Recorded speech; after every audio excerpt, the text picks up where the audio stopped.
السلام علیکم ورحمۃ اللہ وبرکاتہ۔ دوستو، آج میں آپ سے ایک ایسا سوال پوچھنے جا رہا ہوں جو شاید آپ کی پوری زندگی بدل دے۔ کیا آپ اس زندگی سے واقعی خوش ہیں؟ ذرا سوچئے ایک لمحے کے لیے اپنے دل پر ہاتھ رکھ کر، کیا آپ واقعی خوش ہیں یا صرف لوگوں کو دکھانے کے لیے مسکرا رہے ہیں؟ کیا آپ کو سکون حاصل ہے یا ہر رات کسی نہ کسی فکر کے ساتھ سوتے ہیں؟ کہ آپ کی دولت نے آپ کو خوشی دی یا دولت بڑھنے کے ساتھ ساتھ پریشانیاں بھی بڑھتی گئیں؟ کیا آپ کی شہرت نے آپ کو سکون دیا یا لوگوں کی تعریف نے آپ کو اللہ سے دور کر دیا؟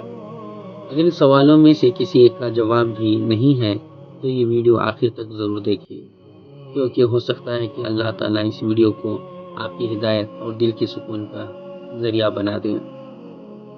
دوستو، ہم ایک ایسی دنیا میں رہ رہے ہیں جہاں ہر انسان خوشی تلاش کر رہا ہے۔ کوئی پیسے میں خوشی ڈھونڈتا ہے، کوئی بڑے گھر میں، کوئی نئی گاڑی میں، کوئی موبائل، سوشل میڈیا اور شہرت میں۔ لیکن سوال یہ ہے کہ اگر یہی چیزیں خوشی دیتی تو دنیا کے سب سے امیر لوگ کبھی افسردہ اور غمگین نہ ہوتے؟ پھر کیوں بہت سے مالدار لوگ نیند کی گولیاں کھاتے ہیں؟ کیوں اتنی شہرت رکھنے والے لوگ بھی اندر سے ٹوٹے ہوئے ہوتے ہیں؟ وہ اس لیے کہ ان کو دل کا سکون نہیں ملتا۔ دل کا سکون تو صرف دنیا سے نہیں ملتا، دل کا سکون صرف اللہ تعالیٰ کی یاد سے ملتا ہے۔ اللہ تعالیٰ قرآن مجید میں ارشاد فرماتے ہیں، جس کا ترجمہ ہے، خبردار، اللہ کے ذکر ہی سے دلوں کو اطمینان حاصل ہوتا ہے۔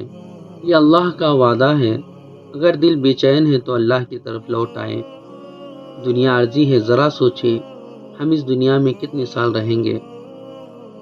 60 سال، 70 سال، 80 سال یا شاید کل تک بھی نہیں۔ ہمیں یہ معلوم نہیں کہ ہم یہاں کتنے دن رہیں گے۔ ہم روز جنازے دیکھتے ہیں لیکن کبھی اپنے جنازے کے بارے میں نہیں سوچتے۔ ہم دوسروں کی قبروں پر فاتحہ پڑھتے ہیں لیکن یہ نہیں سوچتے کہ ایک دن لوگ ہماری قبر پر بھی کھڑے ہوں گے اور ہماری فاتحہ پڑھیں گے۔ یہ دنیا ہمیشہ رہنے کی جگہ نہیں ہے، یہ تو صرف ایک امتحان کی جگہ ہے۔ اصل زندگی تو آخرت کی ہے۔ دوستو، ذرا سوچیں کہ ہم پریشان کیوں ہیں؟ ہماری پریشانی کی سب سے بڑی وجہ یہ ہے کہ ہم نے دنیا کو منزل سمجھ لیا ہے، حالانکہ دنیا صرف سفر ہے۔ اگر مسافر راستے ہی کو اپنا گھر سمجھ لے تو وہ کبھی منزل تک نہیں پہنچ سکتا۔ آج ہم نے اپنی ساری توانائی، اپنی پوری طاقت دنیا بنانے میں لگا دی، لیکن آخرت کے لیے کیا تیار کیا ہے؟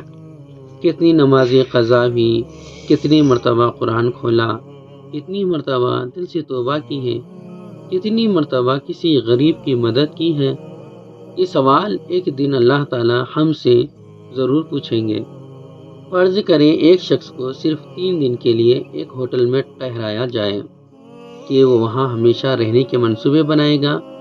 کیا وہاں وہ تاج محل بنانے کی پلان کرے گا؟